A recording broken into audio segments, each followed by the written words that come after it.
Hello दोस्तों, कैसे हो आप सब। उम्मीद करता हूँ आप सब स्वस्थ होंगे और अच्छे होंगे। तो बेटा, अपने पिछली क्लास में पीआर यादव के topic fluid balance and imbalance के 1 से 22 क्वेश्चन तक कर लिए थे। आज स्टार्ट करेंगे 23 क्वेश्चन से। ठीक है, तो इस क्लास की शुरुआत एक अच्छे से क्योट के साथ स्टार्ट करते हैं बेटा। तो सपनों की ऊंचाई वही तय करता है बेटा, सपनों की ऊंचाई वही तय करता है जो उन्हें पाने की हिम्मत रखता है। बेटा, अपने सपने तभी सक्सेस होंगे तब मेहनत करेंगे, जब मेहनत करेंगे। और मेहनत करने के लिए बेटा आपको लगातार इस क्लास से जुड़ना होगा, क्योंकि हम भी इतनी मेहनत कर रहे हैं आपके लिए, इतने अच्छे अच्छे क्वेश्चन लेके आ रहे हैं। तो बेटा, अपने सपने देखने से सक्सेस नहीं होते, उन्हें पाने के लिए हिम्मत करनी होगी, और हिम्मत के लिए बेटा आपको क्लास अटेंड करनी होगी डेली। ओके बेटा, तो अभी मैं आपको 1 से 22 क्वेश्चन दिखाता हूँ, फिर 23 से अपन क्वेश्चन स्टार्ट करेंगे। ओके बेटा, first question, second question, third question.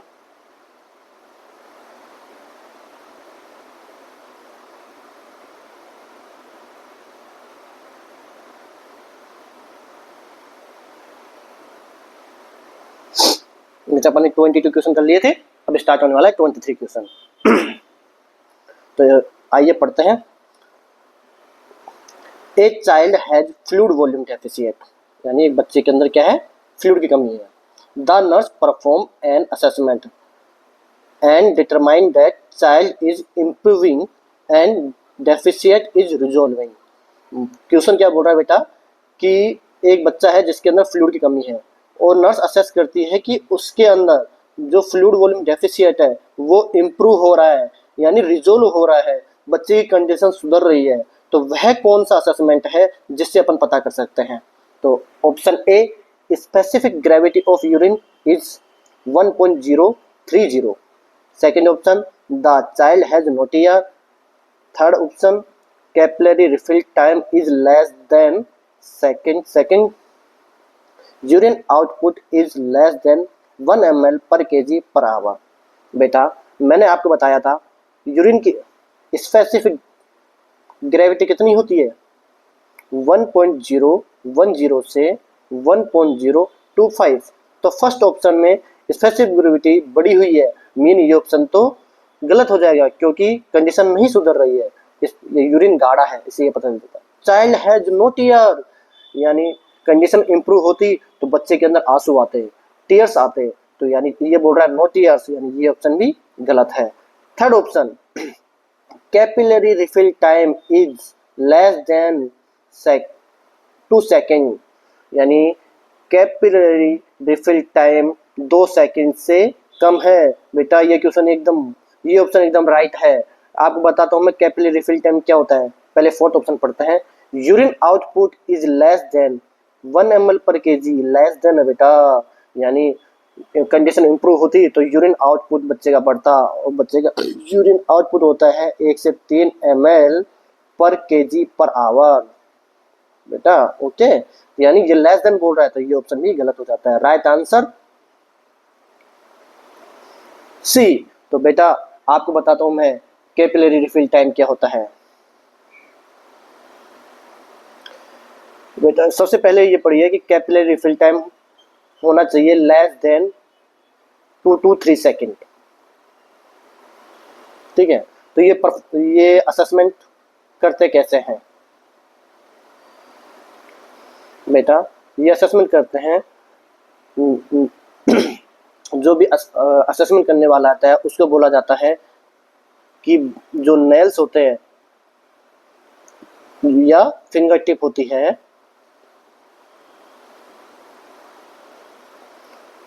उसको प्रेस किया जाता है, जिससे क्या होता है, स्किन या नेल्स की वाइटनिंग हो जाती है। और वाइटनिंग हो जाएगी, देन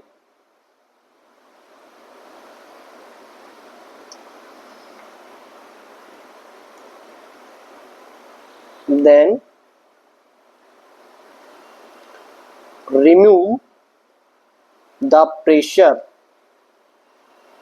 from fingertip। इससे दो कंडीशन पता चलेगा आप, इससे दो कंडीशन पता चलेगी बेटा। अगर आपके 2 से 3 सेकंड के अंदर नेल्स होते हैं वो अपना नेचुरल कलर जो पिंकिश कलर होता है गेन कर लेगा, मीन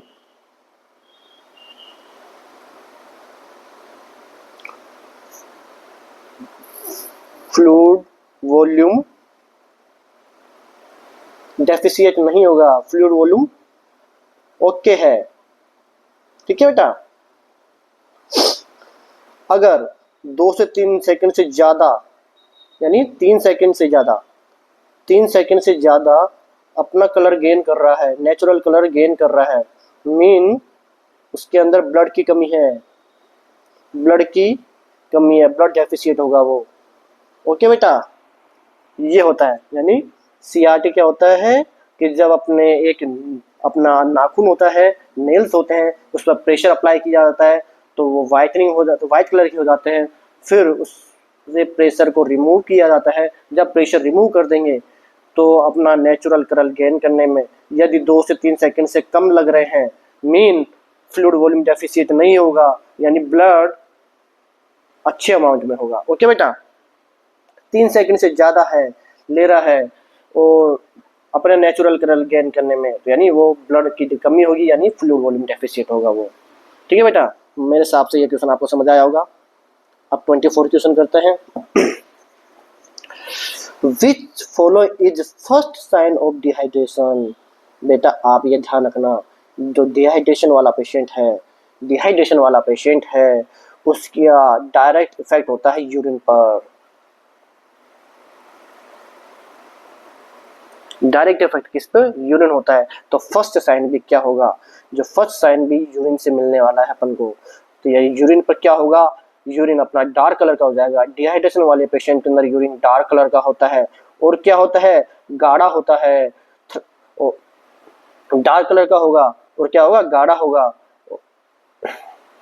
और उस व्यक्ति के अंदर थ्रस्ट होती है, जो थ्रस्ट होती है, प्यास होती है, वो भी बढ़ेगी। यानी टेकिकार्डिया डिहाइड्रेशन का साइन है बेटा। टेकिकार्डिया आपको मैंने पढ़ाया भी रखा है। पुअर स्किन टर्गर ये भी साइन है। रेस्टलेसनेस ये भी साइन है। मैंने तो ये क्या पूछ रहा है? First sign. और ये क्वेश्चन इंपॉर्टेंट भी है, ये क्वेश्चन बहुत बार पूछा जाता है बेटा। तो फर्स्ट साइन क्या होगा? थ्रस्ट और डार्क कलर का यूरिन होगा। ठीक है बेटा। 25 question. In following of the following condition, the client will have flushed क्या होता है? रेडनेस ऑफ द स्किन और ड्राई स्किन। बेटा रेडनेस ऑफ स्किन और ड्राई ऑफ द स्किन किसका साइन होगा? वो अपन ऑप्शन देख के बताते हैं। एडिमा के अंदर बेटा स्किन ड्राई नहीं होगी कभी भी। डिहाइड्रेशन के अंदर बेटा मिलेगा, यही ऑप्शन सही होगा। शोक वाली कंडीशन में, शोक में नहीं होगा। आपको बताता हूँ मैं शोक क्या होता है। हाइपरवोलेमिया में नहीं मिलेगा, स्किन ड्राई नहीं मिलेगी। ठीक है बेटा। एडिमा आप बताओ, वर्ड समझिए आप। एडिमा क्या होता है बेटा? एडिमा होता है बेटा जब सेल्स होती है, ये हमारी स्किन मान लीजिए, इसके अंदर फ्लूइड होता है। जो फ्लूइड है वो भरा हुआ है, वो अगर बाहर आता है स्किन के इंटरस्टिशियल स्पेस में, और इस जो डिपॉजिट हो जाता है। डिपॉजिट कहाँ पे जाता है? Under the skin.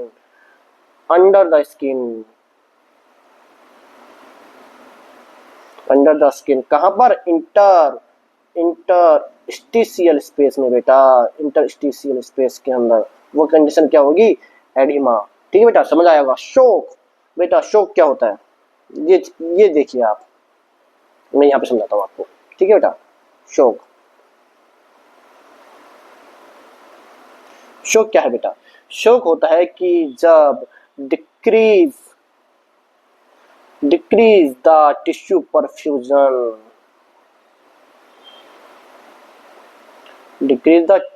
Perfusion below the level of minimum, बेटा ये इंपॉर्टेंट है, ध्यान रखना, मिनिमम मेटाबॉलिक डिमांड, ध्यान रखना, मिनिमम मेटाबॉलिक यानी MMD।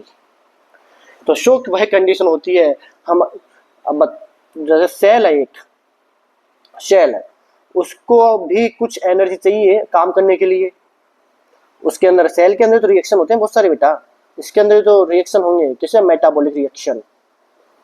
उसको काम करने के लिए कुछ एनर्जी चाहिए, यदि उस एनर्जी के लिए ब्लड चाहिए तो वो मिनिमम ब्लड कितना रिक्वायरमेंट होता है, उससे भी कम अगर अपन इस सेल को, उससे भी कम इस सेल को ब्लड मिल रहा है, उससे भी कम इस सेल को ब्लड मिल रहा है, तो वो सेल काम नहीं कर पाएगी, और यानी काम नहीं कर पाएगी तो क्या नहीं होगा, मेटाबॉलिज्म नहीं हो पाएगा, और बेटा मेटाबॉलिज्म नहीं हुआ तो क्या हो जाएगा, पेशेंट धीरे धीरे शोक में चला जाएगा, पेशेंट शोक में चला जाएगा। और बेटा आपको कार्डियोलॉजी में पढ़ाया जाएगा, कार्डियोलॉजी के अंदर पढ़ाया जाएगा शोक के टाइप वगैरह सब कुछ, हाइपोवोलेमिक शोक, ठीक है, न्यूरोजेनिक शोक, ये बहुत टाइप के शोक होते हैं, कार्डियोजेनिक शोक, ठीक है बेटा।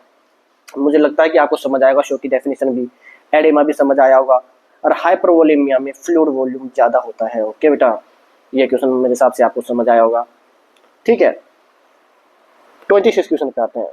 Which of the following assessment finding is typical of extra cellular fluid loss, ठीक है। और ये क्या पूछ रहा है, असेसमेंट फाइंडिंग पूछ रहा है बेटा, ध्यान रखना, सब इंपॉर्टेंट है। यानी एक्स्ट्रा सेलुलर फ्लूइड लॉस यानी फ्लूइड वॉल्यूम डेफिशिएंसी है, फ्लूइड वॉल्यूम डेफिशिएंट की कंडीशन में कौन सी असेसमेंट फाइंडिंग मिलती है, क्वेश्चन ये पूछ रहा है। पहला, डिस्टेंडेड जुगुलर वेन, बेटा मिलेगा। Elevated haematocrit level, haematocrit level क्या होता है बेटा, पता है आपको, हेमेटोक्रिट क्या होता है, हेमेटोक्रिट यानी percentage of RBC, percentage of red blood cell in blood known as haematocrit, यानी ब्लड से यानी प्लाज्मा का फ्लूइड वॉल्यूम डेफिसिट में क्या होता है, प्लाज्मा का लॉस होगा तो आरबीसी का लेवल बढ़ा हुआ मिलेगा, यानी कंसंट्रेशन ऑफ आरबीसी क्या है, इंक्रीज हो जाएगी, क्योंकि प्लाज्मा लॉस हो रहा है तो आरबीसी तो है ब्लड के अंदर, ये भी लेवल मिलेगा। रैपिड और थ्रेडी पल्स, बेटा ये भी मैंने बताया था आपको कि अपनी जो क्या होता है कि pulse rate fluid volume deficit वाले के अंदर इंक्रीज मिलती है, यानी टेकिकार्डिया मिलता है, टेकिकार्डिया मिलता है, टेकिकार्डिया मिलता, तो यही तो बोल रहा है ये, तो ये भी ठीक है। सीरम सोडियम का लेवल ये भी बढ़ा हुआ मिलेगा, पर बेटे असेसमेंट फाइंडिंग पूछ रहा है, ये ध्यान रखना। और असेसमेंट फाइंडिंग जो चीज को अपन असेस कर सकते हैं, जैसे टेम्परेचर, पल्स, बीपी, तो पल्स को अपन असेस कर सकते हैं, ये तो आंसर सी चला जाएगा। जबकि ये तीनों क्या है, ये तीनों है ए बी एंड सी, ये है लेबोरेटरी फाइंडिंग, बेटा लेबोरेटरी फाइंडिंग है। जब किसी लेबोरेटरी फाइंडिंग यानी लैब में टेस्ट कराने के बाद पता चलेगा कि इसके अंदर क्या होता है, हेमेटोक्रिट का लेवल बढ़ा हुआ है, सोडियम का लेवल मिला हुआ है, ठीक है बेटा। और डिस्टेंडेड सॉरी ये डिस्टेंडेड जुगुलर वेन नहीं बेटा, ये गलत है ऑप्शन, ये गलत है बेटा, सॉरी ये किस में मिलेगा, ये हाइपरवोलेमिक पेशेंट के अंदर मिलेगा, ये इसलिए गलत है। और ये दोनों क्या है बेटा, लैबोरेटरी फाइंडिंग, ठीक है। मेरे हिसाब से क्वेश्चन आपको समझ आया होगा। 27 क्वेश्चन पर आते हैं। Treatment of severe dehydration, question क्या पूछ रहा है, सीवियर डिहाइड्रेशन का ट्रीटमेंट। बेटा आपसे क्वेश्चन ये पूछ लेता माइल्ड डिहाइड्रेशन का, मॉडरेट डिहाइड्रेशन का। बेटा आपको तीन चीजें बताता हूं मैं, जो डिहाइड्रेशन होता है ना,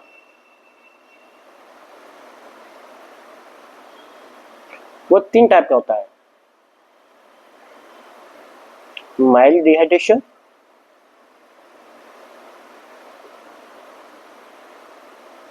तो माइल्ड डिहाइड्रेशन पढ़ते हैं जब अपने बॉडी में बॉडी वेट का 2 से 5% फ्लूइड लॉस हो जाए, यानी 2 to 5% फ्लूइड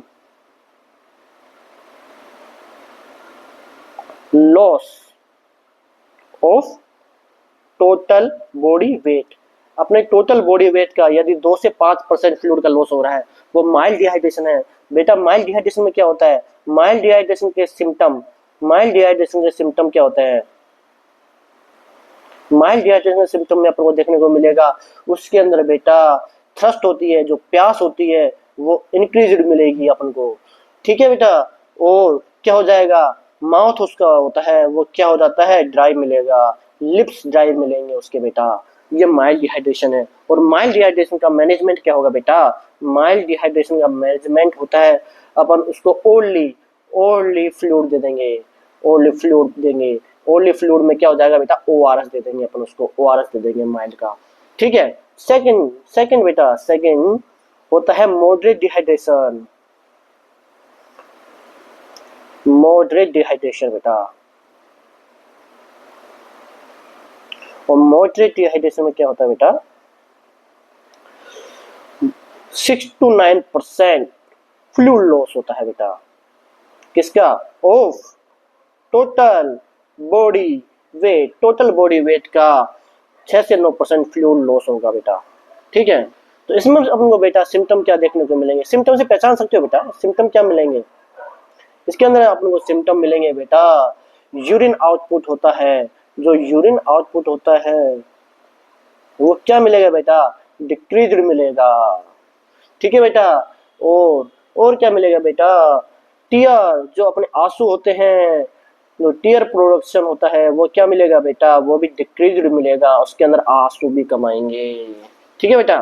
तो इसका मैनेजमेंट क्या होगा बेटा, इसका मैनेजमेंट भी बेटा अपन कुछ हद तक मैनेजमेंट इसका ओआरएस से हो जाएगा बेटा। पर किसी किसी पेशेंट के अंदर, जो सम पेशेंट होते हैं, कुछ पेशेंट के अंदर क्या देना पड़ेगा, इंट्रावेनस फ्लूइड, इंट्रावेनस फ्लूइड देना होगा बेटा। तीसरा सीवियर डिहाइड्रेशन, सीवियर डिहाइड्रेशन बेटा। और सीवियर डिहाइड्रेशन के अंदर क्या होता है बेटा, सीवियर डिहाइड्रेशन में होता है 10% से ज्यादा लॉस हो जाएगा फ्लूइड का, फ्लूइड लॉस होगा। तो बेटा इसके अंदर सिम्टम अपन को, इसके अंदर सिम्टम क्या मिलेंगे बेटा, इसके अंदर अपन को सिम्टम मिलेंगे बेटा, क्या मिलेंगे, कंफ्यूजन होने लग जाएगा उसको, कंफ्यूजन होगा, हार्ट रेट होती है वो इंक्रीज हो जाएगी बेटा, हाइपोटेंशन हो जाएगा, जो ब्लड प्रेशर होता है वो लॉस होगा। उसके अंदर साइनोसिस, बेटा जानते हो साइनोसिस क्या होता है, साइनोसिस ब्लूइश डिस्कलरेशन ऑफ, बेटा क्या होता है, ब्लूइश डिस्कलरेशन ऑफ स्किन, वो क्या हो जाएगा बेटा, साइनोसिस, ओके बेटा। तो इसका मैनेजमेंट बेटा, इसका मैनेजमेंट क्या होगा, इसका मैनेजमेंट अपन को इंट्रावेनस फ्लूइड देना होगा बेटा। इसका इंट्रावेनस यानी IV route, mean IV route, जो आईवी वेनस रूट होता है उससे फ्लूइड देना होगा, उसका यही मैनेजमेंट है। ओरली मैनेजमेंट से ये ट्रीट नहीं हो पाएगा सीवियर डिहाइड्रेशन। तो बेटा तो सीवियर डिहाइड्रेशन ये पूछता है कि क्या मैनेजमेंट है, स्टार्ट कोलोइड्स इमीडिएटली, ठीक है बेटा। Second option start Ringer lactate यानी RL, combination of 5% dextrose with RL, और स्टार्ट डीएनएस इमीडिएटली। बेटा कोलोइड्स क्या होता है बेटा, ध्यान रखना, कोलोइड्स क्या होता है अपने प्लाज्मा एक्सपेंडर, कोलोइड्स का दूसरा नाम क्या है बेटा, प्लाज्मा एक्सपेंडर। जो एल्बुमिन, एग्जांपल जैसे एल्बुमिन ले लो बेटा, ये क्या है, प्लाज्मा एक्सपेंडर है, ठीक है। तो ये कब दिया जाता है बेटा, ये दिया जाता है जैसे बर्न के केसेस में हो गए, इनके अंदर दिया जाता है। रिंगर लैक्टेट बेटा आरएल में क्या होता है बेटा, पोटेशियम होता है। और बेटा जो सीवियर डिहाइड्रेशन होता है, जो अपने सीवियर डिहाइड्रेशन होता है उसके अंदर क्या होता है बेटा,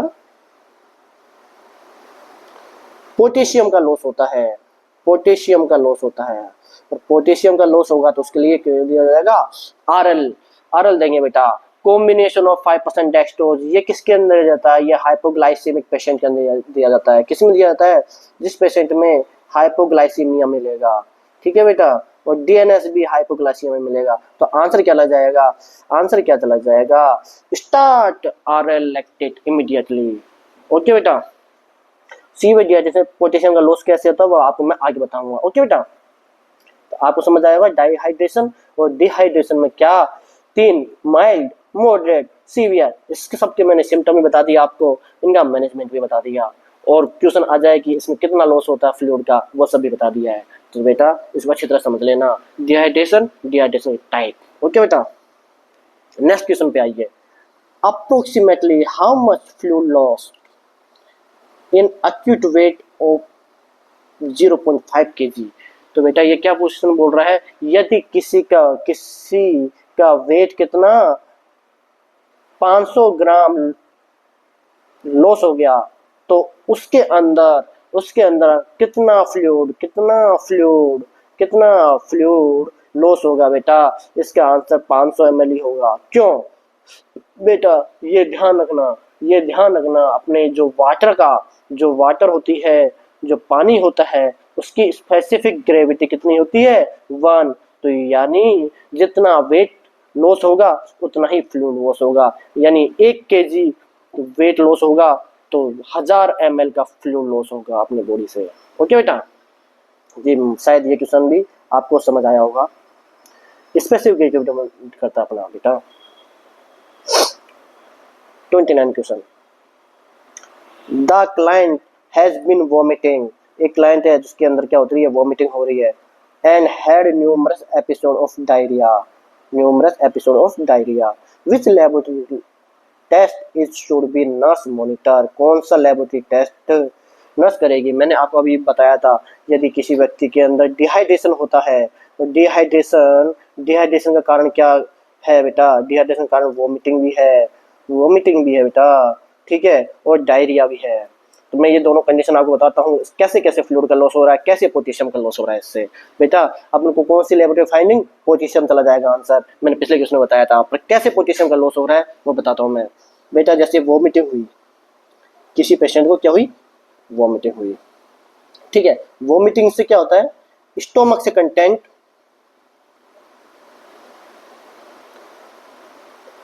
कंटेंट एग्जिट होता है, ठीक है, स्टोमक से कंटेंट एग्जिट फ्रॉम माउथ, अपने मुंह से कंटेंट का बाहर निकलता है वॉमिटिंग में, ठीक है। तो क्या होता है, तो स्टोमक से कंटेंट निकल रहा है, जो स्टोमक की पीएच क्या होती है बेटा, स्टोमक की पीएच होती है एसिडिक, यानी H+ आयन का लॉस हो रहा है, H+ आयन का लॉस हो रहा है, तो यानी स्टोमक की पीएच कैसी होगी, बेसिक होने लग जाएगी धीरे धीरे, यानी एल्कालोसिस होने लग जाएगा। मैं बेटा बताऊंगा, एल्कालोसिस होने लग जाएगा जब अपने बॉडी से, यानी स्टोमक से, जब स्टोमक से H+ आयन बाहर निकलेगा बेटा, ये सेल है, ये सेल में क्या होता है, H+ आयन, मान लो H+ आयन बाहर निकल रहा है, ये H+ आयन प्रेजेंट अपने, ठीक है, ये सेल मान लो, ठीक है, H+ आयन जब अपनी बॉडी से बाहर निकलेगा तो सेल के अंदर पोटेशियम, अब यहाँ पे H+ आयन की कमी हो जाएगी, जब बॉडी से H+ आयन बाहर निकल रहे हैं तो H+ आयन यहाँ कम होंगे, तो यानी इसकी प्लस आयन को मेंटेन करने के लिए सेल से पोटेशियम बाहर आएगा। अब सेल से मान लो यहाँ पे पोटेशियम बाहर आया, तो ये भी बाहर निकल जाएंगे अपनी बॉडी से, ये भी बाहर निकलेंगे बॉडी से, और बॉडी से यानी स्टोमक से ये भी बाहर निकल जाएंगे, तो यानी क्या हो जाएगा, हाइपोकैलेमिया की कंडीशन मिल जाएगी, हाइपोकैलेमिया होगा। तो इसलिए बेटा समझ आया आपको कि पोटेशियम को मॉनिटर करना चाहिए हमेशा, पोटेशियम को मॉनिटर करना चाहिए, किसमें, डिहाइड्रेशन की कंडीशन के अंदर। डायरिया में बेटा ऐसे ही होता है, डायरिया में क्या होता है कि जब लार्ज इंटेस्टाइन उससे अपने बाहर निकलता है तो एल्कालोसिस होने लग जाएगा बेटा, वो आगे बता दूंगा आपको। ओके, तो कैल्शियम सोडियम इनको नहीं, पोटेशियम मॉनिटर ध्यान रखना, आया बेटा समझ, ठीक है बेटा। नेक्स्ट क्वेश्चन पे आते हैं, excessive fluid volume may lead to excessive blood volume also named as, यानी किसी पेशेंट के अंदर बहुत ज़्यादा फ्लूइड है, यानी फ्लूइड की कमी,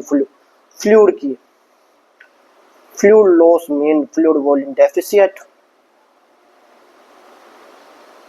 fluid volume deficit and excessive fluid, और एक्सेसिव फ्लूइड होगा तो उस कंडीशन को क्या जाना जाएगा, एक्सेसिव फ्लूइड होगा तो उस कंडीशन को जाना जाएगा, उस कंडीशन को जाना जाएगा हाइपर वोलेमिया, हाइपर वोलेमिया और फ्लूइड लॉस हो या फ्लूइड वॉल्यूम डेफिशिएंट हो या हाइपोवोलेमिया। बेटा दो टर्म होती है, हाइपो और हाइपर। हाइपो मीन मोर और हाइपर मीन लेस, यानी सॉरी सॉरी सॉरी बेटा उल्टा हो गया। हाइपो मीन लेस और हाइपर मीन मोर। जहां पर किसी चीज की ज्यादा है तो वहां पर हाइपर लग जाता है, और जहां पर किसी चीज की कमी है वहां पर हाइपो लग जाता है। जैसे पोटेशियम की कमी है किसी के अंदर, तो उस कंडीशन में क्या जाना जाएगा बेटा, हाइपोकैलेमिया बेटा। और यदि पोटेशियम किसी में ज्यादा है उस कंडीशन को क्या जाना जाएगा, हाइपर कैलेमिया। तो समझ आया बेटा, हाइपो और हाइपिया, हाइपो और हाइपर कमन, ठीक है बेटा। तो इस कंडीशन को क्या जाना जाएगा, हाइपरवोलेमिया। एडिमा आपको समझा दिया, एडिमा के अंदर क्या होता है बेटा, फ्लूइड इंटरस्टिशियल स्पेस में चला जाता है। लिम्फ एडिमा, लिम्फ एडिमा में क्या होता है कि बेटा, ये ध्यान रखना इंपॉर्टेंट है। लिम्फ एडिमा, लिम्फ एडिमा में क्या, एडिमा और लिम्फ एडिमा में क्या अंतर रहता है, इसके अंदर जो फ्लूइड होता है, जो फ्लूइड होता है उसमें प्रोटीन रिच फ्लूइड होता है। वो क्या होता है, उसमें प्रोटीन का कंटेंट ज्यादा होता है, प्रोटीन रिच फ्लूइड होता है बेटा, ठीक है बेटा। और इसके अंदर जो एडिमा के अंदर होता है फ्लूइड होता है, वो उस फ्लूइड में क्या होता है, इलेक्ट्रोलाइट का कंटेंट, इलेक्ट्रोलाइट ज्यादा होते हैं। तो ध्यान रखना, लिम्फ एडिमा और एडिमा में क्या डिफरेंस है, लिम्फ एडिमा में हमको प्रोटीन रिच फ्लूइड मिलता है। और हाइपरटेंशन, हाइपरटेंशन क्या होता है बेटा, हाइपरटेंशन होता है increased BP, increase blood pressure को हाइपरटेंशन कहते हैं, और एक्सेसिव फ्लूइड को हाइपरवोलेमिया। ओके बेटा, नेक्स्ट क्वेश्चन पाइए। Retention of fluid in the body is referred as, यानी फ्लूइड का रिटेंशन हो रहा है बॉडी के अंदर, फ्लूइड का रिटेंशन हो रहा है, रिटेंशन ऑफ फ्लूइड, रिटेंशन मैंने समझाया था, रिटेंशन ऑफ फ्लूइड बेटा क्या कहलाएगा, एडिमा कहलाएगा, एडिमा कहलाएगा। बताया था ना मैंने, फ्लूइड क्या होता है स्किन के अंदर, जो स्किन के अंदर या इंटरस्टिशियल स्पेस के अंदर क्या चला जाएगा, फ्लूइड चला जाता है और डिपॉजिट हो जाता है, उसको कंडीशन क्या नाम कहेंगे, उसको कहेंगे एडिमा, एडिमा। तो वर्ड समझ आया, एडिमा। स्वेलिंग बेटा, अब तुम कंफ्यूज हो जाओगे, स्वेलिंग तो ये मीन है बेटा, ये स्वेलिंग क्या होता है, एक सिम्टम होता है, सिम्टम किसका होता है, सिम्टम किसका होता है, एडिमा का। तो एडिमा एक कंडीशन होती है, उसका सिम्टम क्या है, स्वेलिंग। तो स्वेलिंग, तो ये पूछ रहा है, टर्म पूछ रहा है कि retention of fluid, retention of fluid यानी कंडीशन क्या जानी जाएगी, एडिमा। स्वेलिंग तो सिम्टम है। डिहाइड्रेशन, डिहाइड्रेशन क्या होता है, fluid loss from body, fluid loss from body, वो होता है डिहाइड्रेशन, ठीक है। इनकेस वेट तो होगा नहीं बेटा, आया सम टर्म बेटा, एक एक टर्म क्लियर होनी चाहिए अपन को, जब भी अपन को सक्सेस मिलेगी, ठीक है बेटा, कंफ्यूज नहीं होना टर्म के अंदर।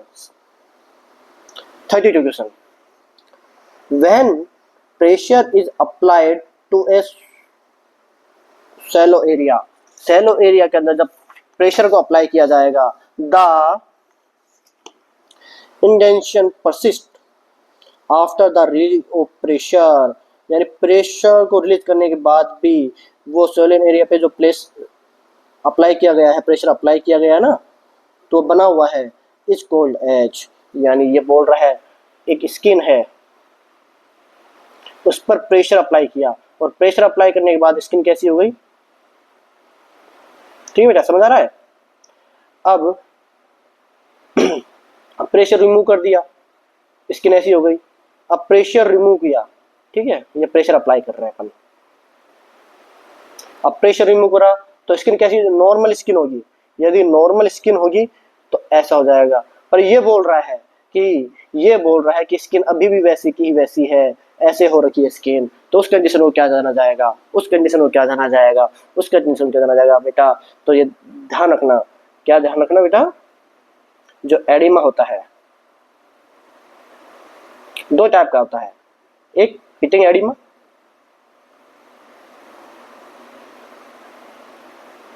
पिटिंग एडिमा के अंदर जो प्रेशर अप्लाई करने के बाद यानी स्किन पर जब हम प्रेशर अप्लाई करेंगे उसके बाद रिमूव करेंगे, जो उसके अंदर जो स्किन के अंदर खड्डा बन गया है वो बना रहता है, यानी स्किन अपनी नॉर्मल कंडीशन में वापस नहीं आती है।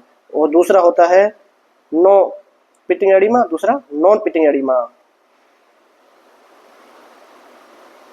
यानी इस कंडीशन के अंदर एडिमा तो है परंतु स्किन अपने वापस नॉर्मल कंडीशन में आ जाती है।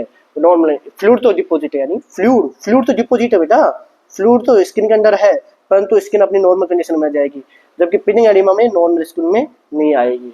ठीक है बेटा।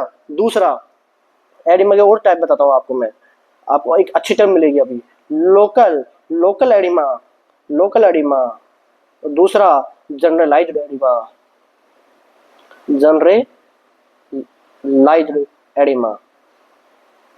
ठीक है बेटा। लोकल एडिमा में क्या होता है, लोकल एडिमा के अंदर क्या होता है, एक स्पेसिफिक पार्ट, जैसे हैंड के अंदर, जैसे हैंड हो गया, लेग हो गया अपना, उसके अंदर ये एडिमा मिलेगा। जबकि जनरलाइज्ड एडिमा में होल बॉडी के अंदर, फुल बॉडी के अंदर, होल बॉडी में अपन को एडिमा मिलेगा। इस कंडीशन को, इस जनरलाइज्ड एडिमा का दूसरा नाम क्या होता है बेटा, ये ध्यान रखना, इंपॉर्टेंट है बेटा। Generalised oedema also known as anasarca, ये इंपॉर्टेंट टर्म है बेटा। इसको, इस एनासार्का का दूसरा नाम क्या है, जनरलाइज्ड एडिमा। यानी बेटा क्या होता है, पूरी बॉडी के अंदर एडिमा कंडीशन को क्या बोलते हैं, एनासार्का। इंपॉर्टेंट बेटा, याद रखना। इसके अंदर पढ़ते हैं अपन ऑप्शन अब, रिफ्रैक्टरी एडिमा, यानी गड्ढा बना हुआ है, इंडेशन बना हुआ है, यानी ये गलत। वेपिंग एडिमा, ये भी गलत। डिपेंडेंट एडिमा, ये भी गलत। पिटिंग एडिमा, हाँ बेटा मैंने बताया था ना, पिटिंग एडी के अंदर वो गड्ढा अभी भी बना हुआ है, वो रिमूव नहीं हुआ गड्ढा। ठीक है बेटा। और रिफ्रैक्टरी एडिमा, ये बता दो आपको, 3 टर्म आई है। एक तो रिफ्रैक्टरी एडिमा, बेटा ये क्या होता है, मैं नॉर्मल टर्म बता देता हूँ आपको क्या होता है, याद रखना। ठीक है। जो ये ध्यान रखना बेटा, एक पहले ये चीज बताता हूँ, एडिमा होता है, वह एडिमा को ट्रीट करने के लिए बेटा क्या दिया जाता है, डायूरेटिक्स। जिससे क्या होता है, जिससे बॉडी से अपने सोडियम बाहर निकलेगा, और सोडियम बाहर निकलेगा तो सोडियम अपने साथ हमेशा पानी को बाहर निकालता है, ये ध्यान रखना। सोडियम हमेशा अपने साथ वाटर को पकड़ के रखता है, तो वाटर बाहर निकलेगा, जिससे एडिमा क्या हो जाएगा, ट्रीट हो जाता है। तो रिफ्रैक्टिव एडिमा में क्या होता है कि एक ऐसी कंडीशन होती है बेटा ये, ठीक है, जो लगातार बनी हुई है, परसिस्टेंट स्वेलिंग होती है ये बेटा, लंबे समय तक रहती है ये। और इसके अंदर क्या होता है कि जो अपन लूप डायूरेटिक्स देते हैं, जो लूप डायूरेटिक्स की टाइप है बेटा एक, और सोडियम होता है, जो सोडियम डाइट देते हैं ना अपन बेटा, उसका कोई फर्क नहीं पड़ता, डोंट वर्क इस एडिमा के अंदर। ठीक है। तो रिफ्रैक्ट एडिमा समझ आया बेटा। विपिंग एडिमा बेटा,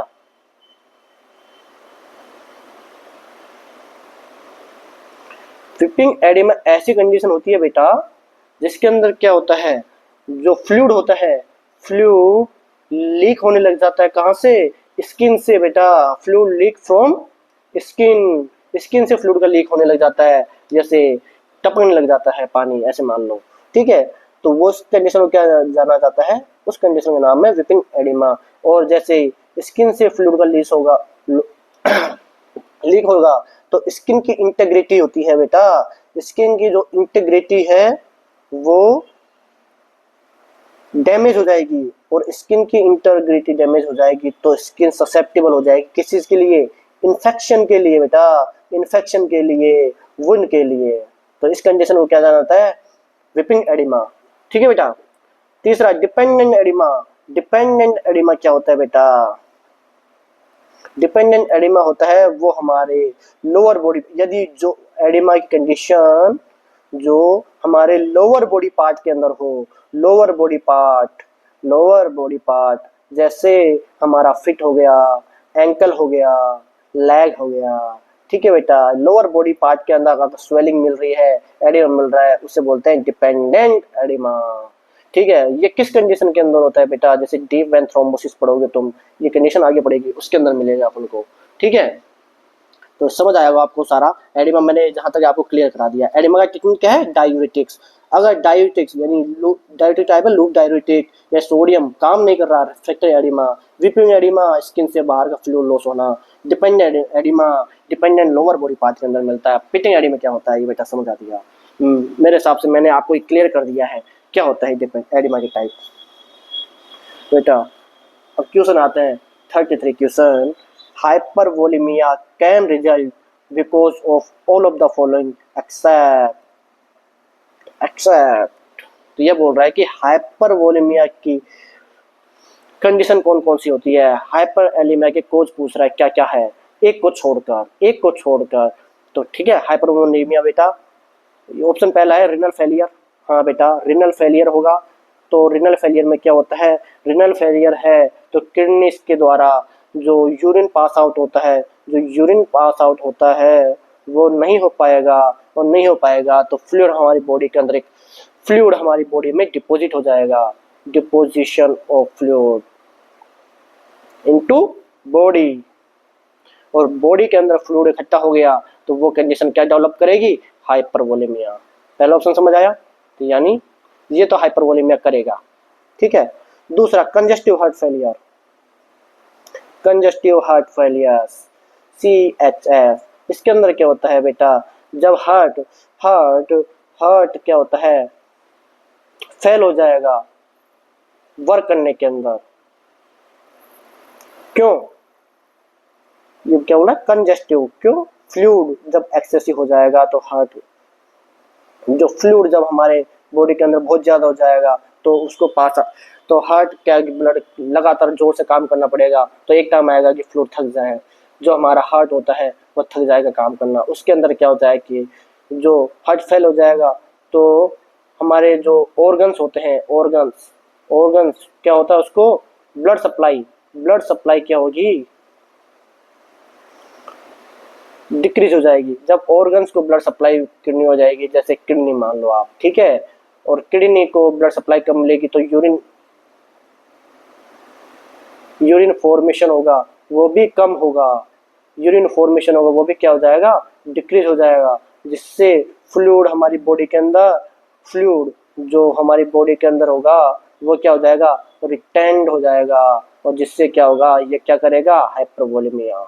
ये भी हाइपरवोलेमिया करेगा। बेटा आया समझ? कंजेस्टिव हार्ट फेलियर कैसे हाइपरवोलेमिया करेगा। तीसरा डायरिया। बेटा मैंने तुम्हें पढ़ाया था डायरिया से क्या है? फ्लूइड लॉस होगा। यानी यही ऑप्शन है जो गलत है। ये क्या करेगा? ये कंडीशन करती है हाइपोवोलेमिया। बेटा आया समझ? Excessive sodium intake. मैंने बताया था आपको कि सोडियम क्या करता है? हमारे उसके साथ हमेशा पानी को बाइंड करके रखता है। बाइंड करके रखता है। तो यानी अगर हमारी बॉडी के अंदर सोडियम ज्यादा जाएगा तो क्या होगा? वाटर भी यानी फ्लूइड भी ज्यादा होगा, और फ्लूइड की ज्यादा वाली कंडीशन को ही तो बोलते हैं हाइपरवोलेमिया। आया बेटा समझ? तो यानी ये 3 कंडीशन होती है, वो हाइपरवोलेमिया, ये हाइपोवोलेमिया। तो एक्सेप्ट बड़ा इंपॉर्टेंट। आया बेटा समझ? आइए नेक्स्ट क्वेश्चन पे। आई होप आपको समझ रहा होगा। ठीक है बेटा। A nurse is assigned to care for group of client. On review of the client medical records, the nurse determined that which client is at risk for।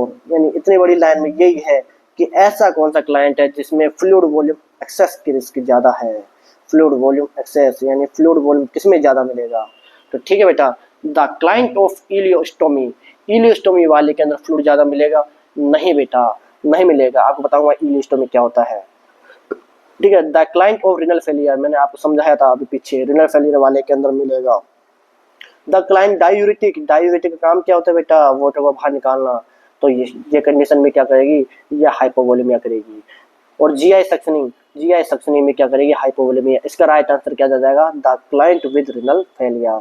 बेटा अब मैं समझाता हूँ इलियोस्टोमी क्या होता है। बेटा तेरे में आया इलियोस्टोमी क्या होता है बेटा? इलियोस्टोमी में क्या होता है कि जो इलियम पार्ट होता है, जो हमारा स्मॉल इंटेस्टाइन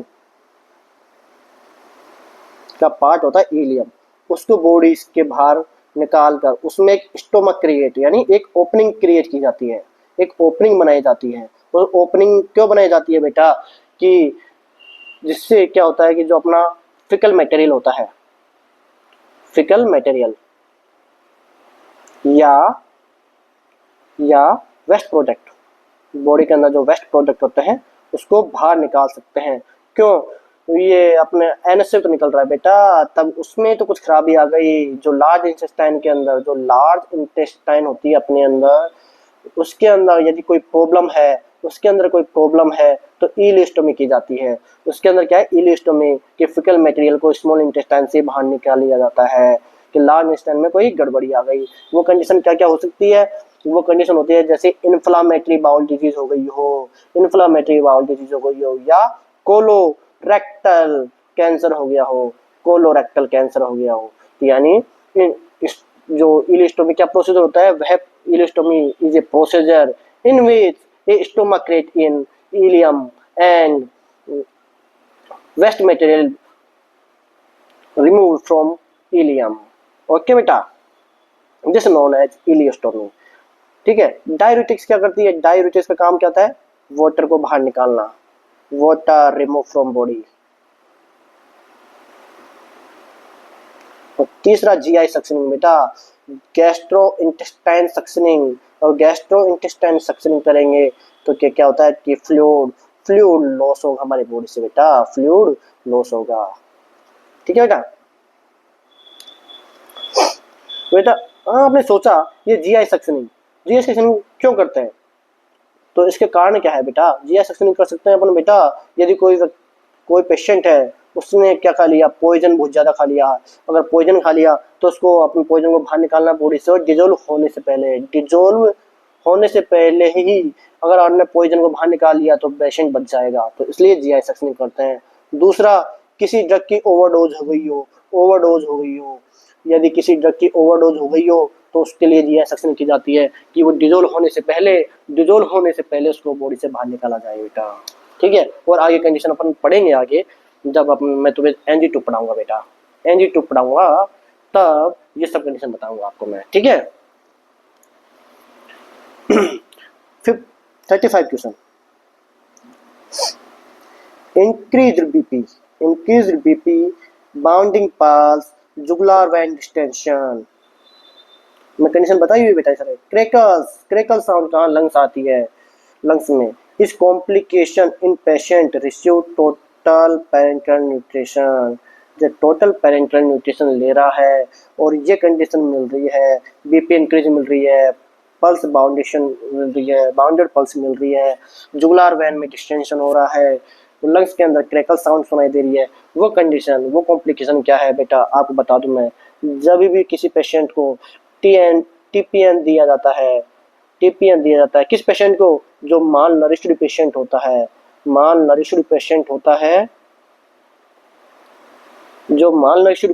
है, उसको अंदर टोटल पैरेंटल फ्लूइड दिया जाएगा। और टोटल पैरेंटल फ्लूइड देने से क्या होता है? उस पेशेंट के अंदर फ्लूइड ओवरलोड के सिम्टम दिख जाते हैं। कभी कभी कॉम्प्लिकेशन होता है बेटा। क्या होता है? कॉम्प्लिकेशन होता है। क्या कॉम्प्लिकेशन है? कॉम्प्लिकेशन है बेटा, ये क्या है कॉम्प्लिकेशन? फ्लूइड ओवरलोड एक कॉम्प्लिकेशन है किसका? टीपीएन। जब किसी पेशेंट यानी माल नरिश्ड पेशेंट को टोटल पैरेंटल फूड दे रहे हैं तो क्या फ्लूइड ओवरलोड एक कॉम्प्लिकेशन मिलता है। उस फ्लूइड ओवरलोड की वजह से जो ब्लड प्रेशर होता है वो इंक्रीज मिलेगा, पल्स होती है वो बाउंडेड मिलेगी, अपन को बाउंडेड पल्स मिलेगी। जुगुलर वेन का क्या हो जाएगा? डिस्टेंशन हो जाएगा।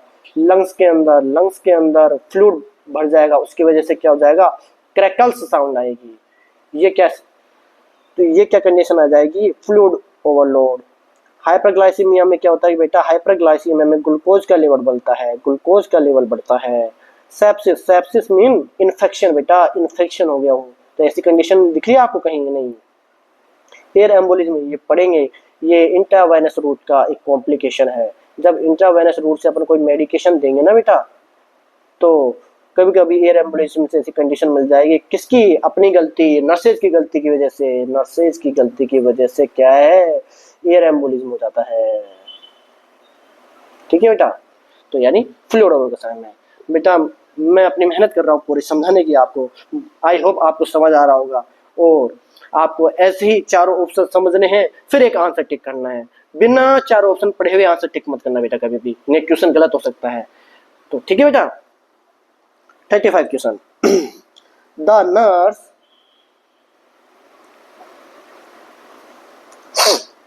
identify which of the following sign and symptom as an early indication of fluid volume excess। यानी फ्लूइड वॉल्यूम एक्सेस का साइन एंड सिम्टम पूछ रहा है बेटा। फ्लूइड वॉल्यूम एक्सेस के साइन सिम्टम में पिछली वीडियो अपनी, उसमें मैंने पूरे फ्लूइड वॉल्यूम एक्सेस के और फ्लूइड वॉल्यूम डेफिसिट के साइन सिम्टम बताए हैं, वहां पढ़ना बेटा एक बार। क्या साइन सिम्टम है? Diarrhoea, diarrhoea, diarrhoea, shock, oedema और साइनोसिस। ठीक है बेटा, तो इसका आंसर सीधे सीधा मैंने बताया कि फ्लूइड वॉल्यूम एक्सेस का साइन क्या मिलेगा? एडिमा मिलेगा बेटे, उसके अंदर स्वेलिंग मिलेगी। ठीक है बेटा, डायरिया, डायरिया, डायरिया, डायरिया से तो क्या होगा? फ्लूइड डेफिसिट होगा। शॉक वाली कंडीशन में क्या होता है? मिनिमम मेटाबॉलिक डिमांड से अगर फ्लूइड कम जा रहा है तो वो है साइनोसिस। साइनस क्या होता है बेटा? साइनोसिस भी फ्लूइड वॉल्यूम डेफिसिट का साइन है। इसके अंदर क्या होता है? Bluish discoloration, bluish discoloration of skin. Okay,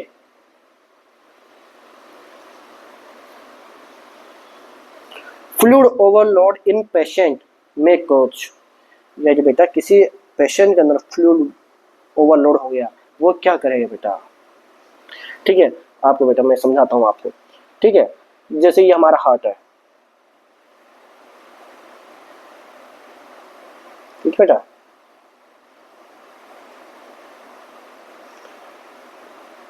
left atrium, left ventricle, right atrium, right ventricle. यहाँ से इंफीरियर वेना कैवा से फ्लूइड आएगा, फिर ये फ्लूइड यहाँ जाएगा। ठीक है बेटा, राइट वेंट्रिकल में आएगा, राइट वेंट्रिकल से जो पल्मोनरी आर्टरीज होते हुए कहाँ पे जाएगा? लंग्स के अंदर फ्लूइड जाता है, लंग्स के अंदर जाएगा, और लंग्स से होता हुआ कहाँ पे आएगा? पल्मोनरी आर्टरी द्वारा इसके अंदर आएगा, क्या आएगा? ब्लड आएगा। ठीक है, और यहाँ से वेंट्रिकल में आएगा, और वेंट्रिकल से कहाँ पे जाएगा? हमारी बॉडी के अंदर जाएगा। यानी बेटा समझिए, ये हमारी बॉडी से फ्लूइड कहाँ पे आया? ब्लड कहाँ पे आया? ब्लड कहाँ पे आया? राइट वेंट्रिकल के अंदर, जो डीऑक्सीजनेटेड ब्लड होता है। फिर राइट वेंट्रिकल में यहाँ से लंग्स के अंदर गया। तो बेटा जब फ्लूइड ओवरलोड होगा, जो फ्लूइड ओवरलोड होगा तो फ्लूइड भी ज्यादा आएगा, और ज्यादा आएगा तो कहाँ पे आएगा? यहाँ पे आया, यहाँ पे आया, और कहाँ पे गया? लंग्स के अंदर गया। और लंग्स जब ज्यादा फ्लूइड आएगा तो ज्यादा लंग्स के अंदर भी आएगी, और लंग्स के अंदर आएगा यानी यदि फ्लूइड ओवरलोड है तो पल्मोनरी पल्मोनरी एडिमा होने के चांस सबसे ज्यादा है बेटा। पल्मोनरी एडिमा होने के चांस सबसे ज्यादा है। तो कंडीशन पढ़ियो, एंजियोडिमा नहीं, pulmonary oedema yes. Fluid overload का डायरेक्ट इफेक्ट कहाँ पर पड़ेगा? अपने लंग्स पर पड़ेगा, यानी पल्मोनरी एडिमा कॉज करेगा। पेरिफेरल एडिमा बेटा ये सब होंगे, परंतु डायरेक्ट इफेक्ट कहाँ पे पड़ रहा है? हमारे लंग्स के अंदर बेटा। डायरेक्ट इफेक्ट कहाँ पे पड़ रहा है? हमारे लंग्स पे पड़ रहा है। तो पल्मोनरी एडिमा होने के सबसे ज्यादा चांस होते हैं पल्मोनरी एडिमा। ध्यान रखना, फ्लूइड ओवरलोड का डायरेक्ट इफेक्ट कहाँ पे होगा? Pulmonary oedema. ठीक है, डायरेक्ट इफेक्ट क्या है? Pulmonary oedema. बेटा ये लास्ट क्वेश्चन है बेटा। ठीक है, child is on IV fluid, एक बच्चा है जो आईवी फ्लूइड पे है। Which among the following suggest fluid overload, यानी इसमें से कौन है जो बता रहा है आपको कि इसके अंदर फ्लूइड ओवरलोड हो गई हो? वर्सनिंग डिस्निया, हाँ बेटा वर्सनिंग डिस्निया, यानी डिस्निया क्या होता है बेटा? Difficulty in breathing, difficulty in breathing. और ये बोल रहा है वर्सनिंग यानी डिफिकल्टी इन ब्रीदिंग और भी ज्यादा खराब हो गई हो।